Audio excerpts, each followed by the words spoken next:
Track Wrestling with Bryan Pearsall. We are at Penn and we are at the Palestra, a historic place. This is where you guys wrestle your dual meets. Yep. Tell us about this facility and what you have for fans coming up. You're going to change the format a little bit. Take us through that. Yep.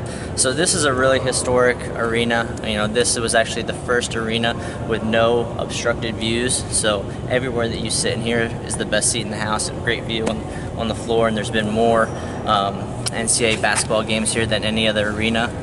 For us, we've hosted a lot of really cool events in here. We've hosted the Olympic trials in here and the World Team trials. We've had the NWCA All-Star Classic a number of times.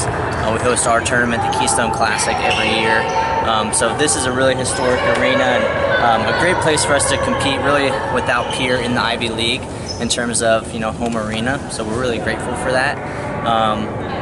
For our setup, you know, in recent years, we've kind of turned it into a horseshoe a little bit and put a big branded curtain up. But next year when we wrestle Penn State in here, we're probably going to anticipate having the whole gym, and we're probably going to try to break the wrestling attendance record for that match. So we're really looking forward for that. What are the big draws for you right now? In terms of other teams? Yeah. You know, most of our rivals are here close to us. Cornell, Lehigh, Princeton are probably our guys that we wrestle every year that are our best draws. But as we continue to climb the ranks into the top 25 and top 15, top 10, which is our goal over the next couple of years, we're going to start incorporating more Big Ten teams, more higher ranked teams into our schedule. So it's a big strategy of ours to grow the program and the movement. Do you guys ever lay the mats down here and work out?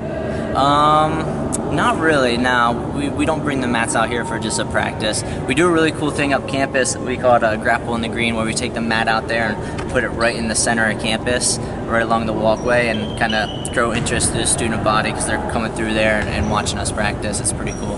We're at the Palestra. We will go to the wrestling room and we will meet you there. All right.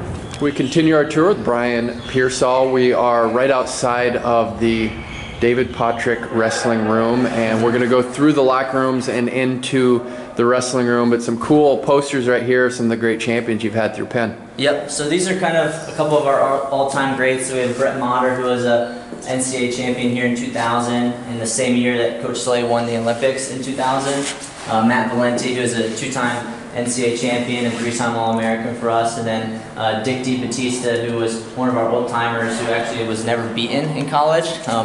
That was kind of during like the World War II era, so he doesn't get as much popularity as maybe some of the other guys, but he was a monster back in his day. And then, you know, the person this is named for, David Patrick, has been one of our great contributors over the years, just so generous in his giving to Penn, and has really kind of led the movement in spiking up the alumni support with Coach Reyna coming back. So really grateful for Dave as well. And we'll walk through here and take a look what you got. Got the code hidden so no one sees it. Yep. Top secret. So we got a really cool setup. You gotta cut through our locker room to get out to the mat. So this is our locker room. You know, nothing too fancy. Each guy gets their own locker.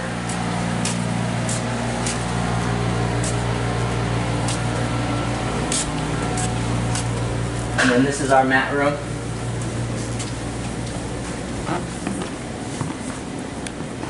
So this is really cool for us because right outside these windows is pretty much like, you know, front and center of the athletic facilities. So I think it's a really good representation of how the sport of wrestling is viewed here at Penn. You know, we're not a school where you go and, you know, the wrestling room's tucked away in a basement somewhere, or, you know, in some building way off campus. Like, we're right in the heart of campus, and, you know, you can see right out through these windows and into the Penn community. So it's really cool. People walking by here can look in and watch practice as we're going. But you know, it's really cool and a good representation of how wrestling is viewed.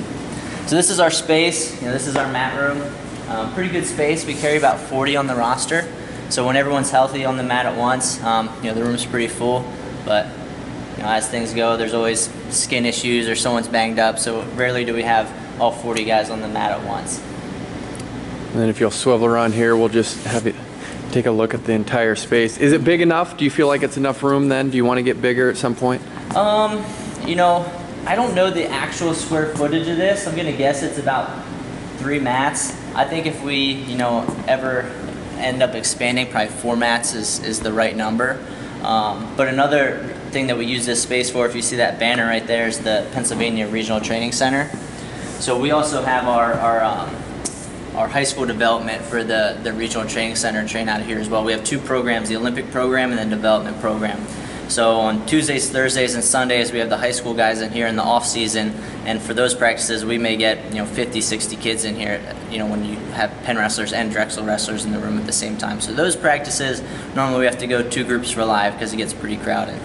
And then I'll have you swivel around. It looks like there's a lounge area up here. Yep. You made it sound like this is going to change shortly after this video goes. Yeah. So we have some cool things in the works. We're doing working with a branding company. We're going to rebrand this whole space. So it's been a number of years since it's been updated. So we're going to get all new banners, new All-American boards, and new photos up. So it's going to look really good here in a couple months. But as far as the bare bones of the structure, is not going to change really much.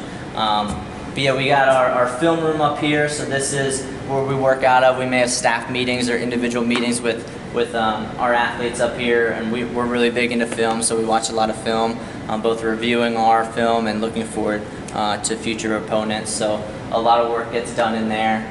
And then just over here we have our cardio platform. So we have a bunch of Aerodyne bikes and a couple Versa climbers and different cardio equipment up there. So our goal is, if guys are unable to be on the mat for whatever reason, they're getting really good work in up there, and they're not getting left behind. They're getting that quality work in, so when they do come back on the mat, they're ready to go. And then it looks like each position, so the head coaching position, your position, is endowed. Mm-hmm. How did you get that accomplished? Oh man, that would be a good question for Coach Reyna, but he always tells a story when he took over. Our funding was really kind of at the bottom of the NCAA, so a lot of what has happened here has been under his leadership, and it's really driven by our alumni, and we have such supportive alumni.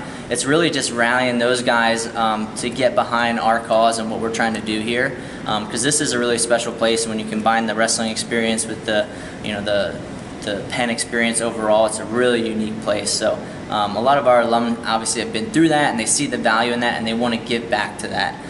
So it's really from our alumni's investment of how we get those endowments created. But yeah, we have our assistant coach endowed. His is under Josh Harris, and then the head coach is Coach Reyna is the namesake for that endowment. But once he returned, they took that off. So that'll probably be coming back down the road at some point, be returned to his namesake. But yeah, we're looking to get other things endowed as well, and fundraising has definitely been a big focus of ours, and things are going really well with it. And then Josh Harris, the owner of the Philadelphia 76ers, went here. He did. How engaged is he in the program? So he's someone that hadn't been super engaged until recent years. He's been someone that we've really brought into the fold, and he's really excited about what we have going on here. So he's working with us in a number of ways, providing our sports performance people access to the sports performance, their crew over at the Sixers, so we're getting some cool ideas what we can do with them. And he's working as a mentor as some of our student athletes through our mentorship program, and just being overall more involved with the program, just starting to get involved with the RTC as well. So I would say historically, maybe had not been involved for a number of years, but is really excited about what we have going on recently. You went to Penn State. What's the difference between Penn and Penn State? Well, people get them confused a lot. So I might be wearing Penn stuff, and they're like, "Oh, Penn State." I was like, "No, not." Even though I went to Penn State, I'll always be like, "No, Penn State's a state school. We're in the Ivy League." So they are easily confused, but as far as the schools go, they're very, very different. Having gone to Penn State and then coached here, I would say the biggest difference is more of a balance here between academics and athletics. A lot of times athletics takes the forefront, and it is a really special community there, a big-time athletic school. Here, this place is all about getting you set up for the rest of your life. So, you don't have to sacrifice any of your athletic goals here, but when you leave here with a Penn degree, you're ready to go. You're set for life. Whatever you want to do, through our alumni network and our mentorship program, our job placement rate's 100%. So guys are leaving here with a career and making pretty good money right away. And then you brought up the point that Drexel and Penn are just side by side, so the wrestling facilities are what, 3 blocks away? Yeah, about 3 blocks. And hard to believe that. So what's the interaction like? What do you guys do with Drexel? We work pretty closely with them. You know, we train a lot in the off season through the Pennsylvania Regional Training Center, and our coaching staffs are really, you know, really involved. You know, Coach Slay oversees everything with the PRTC, and then Coach Reyna and Coach Azevedo, the two head coaches, you know, they meet pretty frequently on what are the needs of the different organizations and trying to, you know, really kind of operate as, you know, overall one organization. And another, you know, aspect of that is the Beat the Streets Philadelphia program, which we're really involved with as well. A lot of Penn wrestlers and Drexel wrestlers serve as mentors for that organization. So between the PRTC, Penn Wrestling, Drexel Wrestling, and Beat the Streets Philly, we kind of say that's the Philadelphia wrestling ecosystem, and we all pretty much try to work together as much as we can. Bryan Pearsall, thanks for this great tour. All the best. All right, thank you.